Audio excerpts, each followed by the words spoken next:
So we just covered menu upsell, which is one of my favorite upsells ever. The anchor upsell is one that is so powerful. It's one of those like very simple ones that can make you a tremendous amount of money. And so what the menu upsell has in elegance, the anchor upsell has in brute force. So let's dive in. Here's how I learned it. Description, examples, important points, same as before. Let's rock and roll. So I had spent 5 years plus in casual clothes, sweats and a tank top as a gym owner. Like the nicest thing I ever wore was a tank top. And so when I started Gym Launch, somebody that I knew advised me to look professional. He said, listen, no one's going to listen to you for business stuff if you look like just a gym rat. And so I said, okay, I'll listen to you. And so he said, don't worry, I've got a guy at a suit shop that I know, and he'll hook you up. And he told the owner I was coming. So I mentally budgeted $500 for a suit. So I was like, this is a lot of money. So, I'm gonna ball out for this. So I entered the shop, made some small talk, and he was like, so what do you want? I was like, I want a boss suit. And he was like, okay, mind you, I'm like 26, whatever.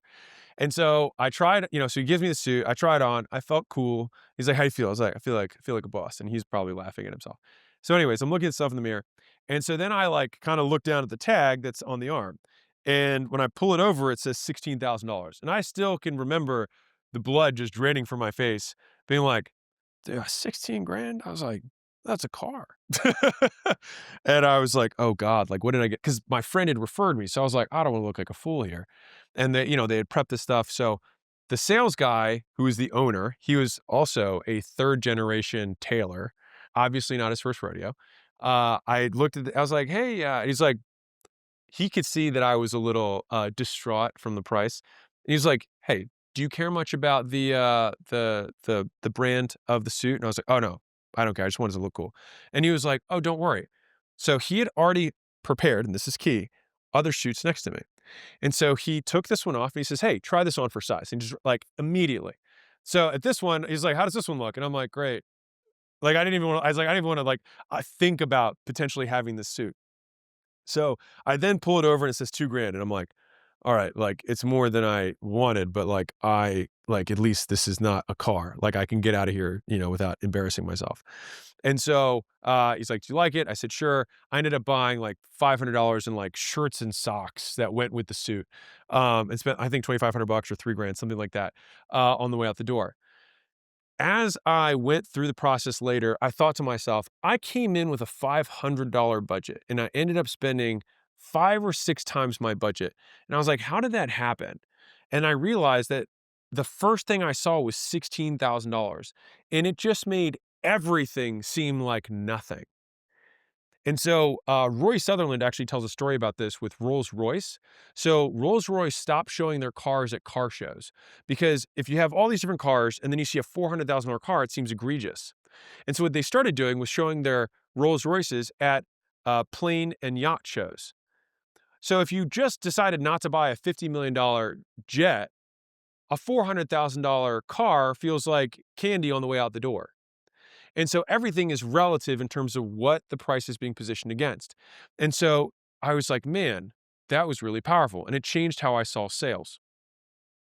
And so that is what happens. I spent 5 times more than my original budget and ended up spending $300 on accessories and shirts, which I never normally would have spent. But it felt like nothing compared to the new $2,200 shoot or whatever that I bought. So that is how I learned the Anchor upsell. Now, here's how it works. So Anchor upsells involve offering premium items first. Key first. If the customer is shocked by the price, you offer a cheaper alternative by changing secondary features. And this is what's key about this. So presenting a premium version first at 5 to 10 times the price makes the other offer, our main offer, the one that we sell to most people, look like a better deal. And so this strategy leads to more people buying the main offer. And so it works best when the lower priced offer has the same core functions as the premium one. It has the same primary features. So the second $2,200 suit still looked good. It still felt good. It still had a good, trim or whatever. It looked expensive, but it just wasn't Armani or whatever else, whatever other brand he had. And so for me, the secondary feature of the brand mattered very little because I was like, no one's going to ask me for the brand of suit I'm wearing. They just want to, I need to look cool. Right. And so the thing is that every offer, every product has primary features and secondary features. You want these secondary features to be different between your really expensive one and your minor one. But if it's just a little bit different and it's 1/8 the price, people are like, oh, this is a steal now because of what we showed them first. In the suit example, $2,200 suit seemed like a better deal compared to the $16,000 one. Two additional benefits of anchor upsells that happen as a result. Number one is that customers tend to spend more than they initially planned. I spent 5 times what I was willing to spend. Two, some customers will still opt for the expensive option. He probably has done that with a lot of guys. And maybe 1 out of 5 guys buys the $16,000 suit. And guess what happens? When you take a $16,000 suit and divide it by 5, that adds $3,000 to every average purchase. So my $2,000 suit actually becomes a $5,000 suit in terms of the economics of the business. So even if 1 out of 5 or 1 out of 10 people buy something 10 times as expensive, if you have 1 out of 10 buy something 10 times as expensive, you double your business. Not to mention the increased uptake rates and average spend of all the other customers. So like I said, the menu upsell we talked about earlier, very elegant, very savage, really good for high volume transaction businesses.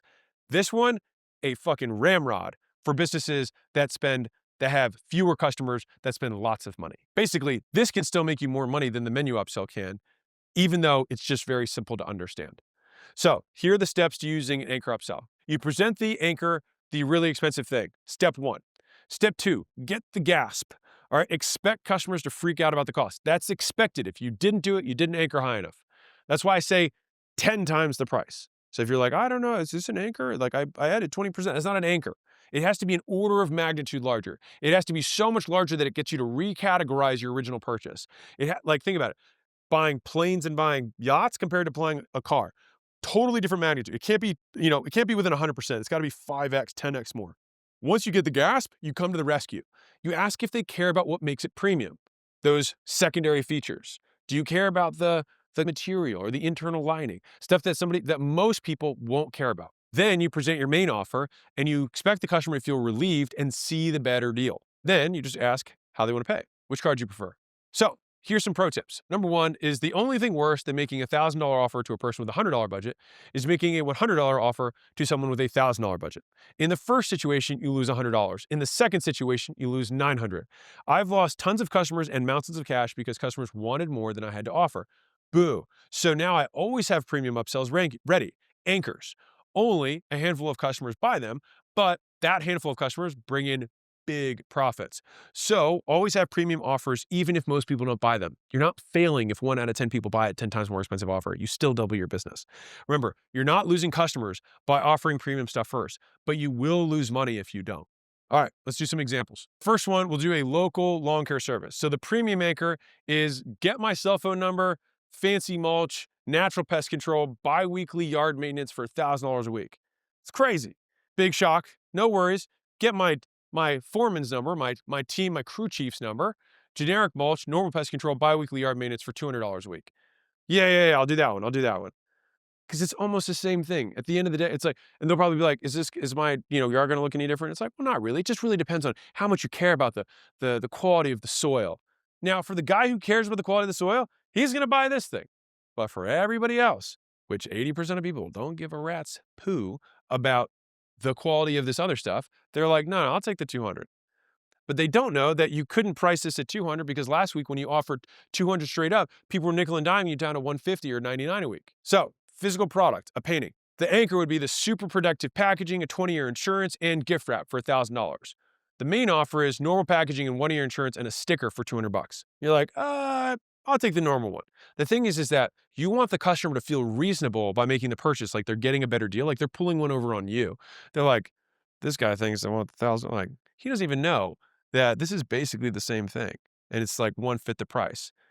But you designed the game. They're just playing it. Third is a digital product. So let's say it's a newsletter. So the premium anchor would be like, hey, all previous issues and new issues and 24-hour early access to my newsletters for $199 a month. Or new issues only, and you'll just get it on time for $19 a month. You're like, shit, yeah, I'll do the, I mean, it'd be cool to get the 24 hours early, but like, I'll just take the new ones. Like, that's fine. And it's 1/10 the price. And so now this feels like an absolute steal, but you might have been competing against people at $7 a month before that. All right, here's some important points about this. This is crucial. You will fail at doing an anchor upsell if you do not treat it seriously. So if you treat the anchor like a fake, so will the customer. If the guy had put it on my shoulders and been like, it's probably out of your range or well, that would be a little insulting. But if he's like, hey, if this isn't, in your range, like no big deal, then I would have been anchored because I wouldn't have considered the purchase. You have to have them fully consider the purchase, really try and think, oh God, how would I come up with this? And here's what happens is that your brain or their brain starts justifying why it might be worth that amount of money. And then when you offer something 1/10 the price, they've already done all the heavy lifting of anchoring, of comparing why it might be worth that. And then compared to this price, it's totally worth it. And that's what we change as little as we can from the thing that they thought about to the thing that they ultimately buy. The next point, make a premium offer that you actually want people to buy. If you have this premium offer that has all these bells and whistles, be ready to service it. Because let me tell you the real secret of what ends up happening when people do this. They 10x their price and they make this really whiz bang thing, and then more than 1 out of 10 people buy it. And so this is just also a great way to give yourself permission to anchor something 10 times as expensive. A proper anchor gets the gasp. Expect them, design for them. You want the gasp. The gasp means they considered it. If they do not gasp, it either means you didn't go high enough or you didn't sell hard enough, as in you didn't truthfully commit to actually selling that thing. Like you have to in earnest present it or this will not work. It'll just be a waste of your time and theirs. And this is especially for business owners. If you teach your team this process, many of them will just skirt through the anchor because they start selling from their wallet. They're going to be like, I would never pay for this. It's like, of course you wouldn't. You already know how to fix cars. This guy doesn't. And so we often can never see the value of the stuff we sell because for us, it's easy. Duh. That's why we have a business around it. You want to sell stuff that's easy for you and hard for other people. That's how you make money. Once you get the gasp, you come to the rescue. And if they don't balk, like if they don't gasp, close the whale. If they're like, this is a nice suit, then you're like, great. Do you have a card on file? Do you want to pair this with a handkerchief? You just move right on in the sale. And you're like, oh God, I got a whale on the line. I'm just going to keep going.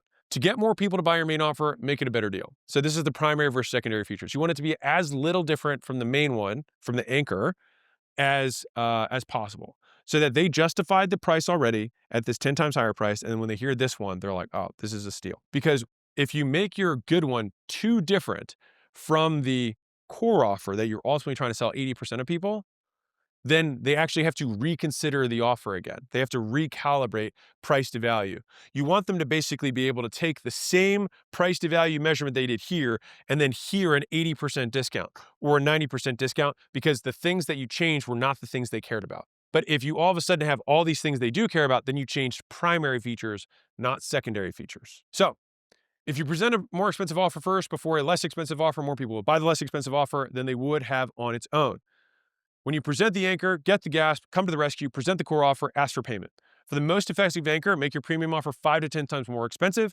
Anchored customers spend a bit more than they plan to, and don't treat an anchor like a fake, or the customer will too, and you will lose trust and waste their time. Important, some customers will buy a premium offer. That is where you make way more money on this because one, more people buy the main thing, and some people will buy the very expensive thing. The expensive premium offer adds outsized profits with fewer sales. So just because you don't sell the most of it doesn't mean you don't make the most profit from it. The main offer and premium offer should have the same primary features. The premium offer has different secondary, aka premium features. After anchoring, offering the primary features for 1/3 or 1/5 or 1/10 the price makes the main offer a great deal. It gives them basically the same thing for way less. That is the anchor upsell.